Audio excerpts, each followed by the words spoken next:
Wala talaga. Final na, umiwan na ako. Isa, dalawa. Baby lang Ayan, uwi na ako. Eh, wala nang ano dyan, laka na masasakyan pa.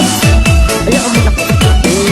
Mamamatay akong nakangiti kapag ikaw ang nasa aking tabi. Mabubuhay akong nagsisisi kapag sa araw hindi kita napangiti. Kalapastangan ang di ka ibigin, kalokohan ang di ka isipin.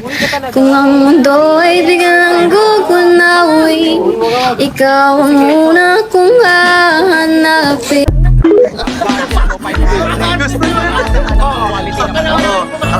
Gusto niya rin pala. Gusto mo rin pala, oh.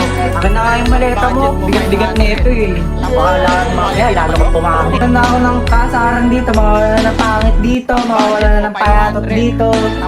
Oh, ayun naman pala eh. Ayun naman pala eh. Oh. Umiinit eh. Ito naman, kung halimbawa mapalitan natin si Joshua, siya alis siya, ikaw ba magkakaroon ka ng pake kung ano siya? Oo. Diba, it only goes to show na may pake kayo sa isa't isa. Anong iniinarte nyo? Kaya nga, ito, puro papag-iinar. Oh!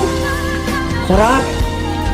Sige pa, uwiin nyo na yan. Huwag nyo lang pigilan. Sige, pigilan mo pa. Ikaw naman, di ba, ayaw mo dyan.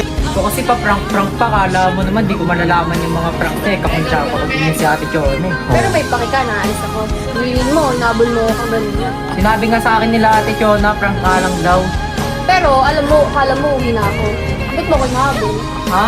Eh, ayoko nga mawalan ng pangit dito sa Manix House eh. Bakit ba talaga? Paper mo nga ako eh.